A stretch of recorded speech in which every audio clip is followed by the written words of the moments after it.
Episode 10 of House of the Dragon serves not only as a finale to the first season of the show, but also as a beginning to the Dance of the Dragons, the civil war that will overtake Westeros for the next few years. In the tragic war to come, the family will turn on family, and the end, the world will have fewer Targaryens and fewer dragons. Season 1 of the series has chronicled the events leading up to the war and has focused on several of the key players, including Rhaenyra Targaryen, the heir to the Iron Throne, and her uncle and eventual husband, Daemon Targaryen. While Daemon and Rhaenyra have been circling each other for quite some time, the finale revealed a darker and more toxic aspects of their relationship. When arguing over how to proceed against Aegon's second, Daemon chokes Rhaenyra in order to get his point across. For some viewers, this can be seen as a betrayal of a character that many have named their favorite. But the episode and the season as a whole reveal to us why Daemon reacted this way. Daemon has always been a chaotic character. Since his first introduction, Daemon has always been associated with a chaotic energy. Our introduction to him in the first episode involved him going through the city and cutting off hands and genitals of criminals to prepare for the tourney. And then Rhaenyra finds him sitting on the Iron Throne later. We then see him during the tourney violently beating up competitors.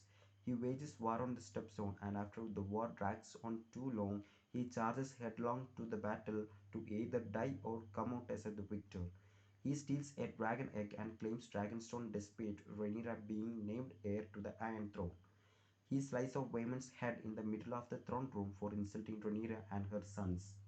While he is not always violent, and we have seen Daemon's softer side, he has always been an agent of chaos. And when he learns of his brother's death in the 10th episode, his first question is how did he die? From this point on, he convinced that Alicent and Otto Hightower killed Viserys and is ready to seek out revenge. Daemon was once the heir to the Iron Throne. Although on paper, Daemon has been Viserys' heir for all these years since Queen Aemma couldn't give birth to a son. He was never really regarded as one seriously, whether it was because Otto was whispering in his ear or his own belief that his brother was not ready to be the heir. Viserys' decision to name his daughter as heir must have stung. This is made worse in the finale when Rhaenyra mentions the Song of Ice and Fire prophecy, and it's revealed Viserys never told Daemon about the prophecy. The scenes leading up to when Daemon chokes Rhaenyra shows that the two characters are approaching the problem of the coup from two different angles. Daemon is eager for revenge and ready to attack King's Landing, while Rhaenyra is more cautious, and when she meets Otto on the bridge at Dragonstone, it seems like she is considering their offer for a brief moment. When Otto delivers the page from a book that Rhaenyra tore in the first episode, showing Queen Nymeria of the Ruiner, it's a message that Alicent has not forgotten their past. When Rhaenyra tells Daemon and her men to stand down, this is just another added frustration for Daemon.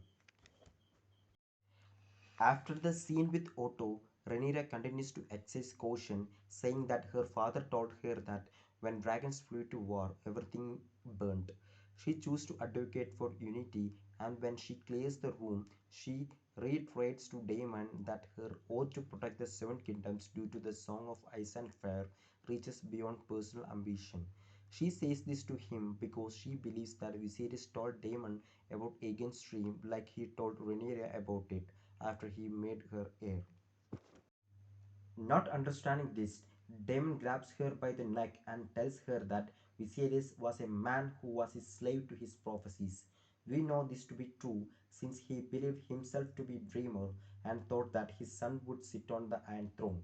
This led him to push his wife to continue pregnancy, order her baby to cut out of her, and hesitate about Rhaenyra as his heir. When he lets her go, Rhaenyra realizes he's been left out of the loop. Viserys not sharing these prophecies with Daemon shows that although his brother was heir in name, he did not truly see it that way. After a day of losing his brother, losing a child, planning for a war, and being told that peace means his children will be Aegon's cupbearers, Rhaenyra's talk of prophecies is not what he wants to hear about. By the next scene, Daemon has gone to find Wormwither, his grandfather's dragon, leaving Rhaenyra in council room where she gains the Valyrian's alliance and sends her sons to trade with the remaining lords of the Seven Kingdoms. When he returns to her, it is with the news that Luke is dead. The moment is sad and he even hold her hand, so is Daemon forgive his violence? Perhaps not. This could lead to rift between intents too, but it might be just prove that Daemon was right to prepare for a war even as Rhaenyra was advocating for peace.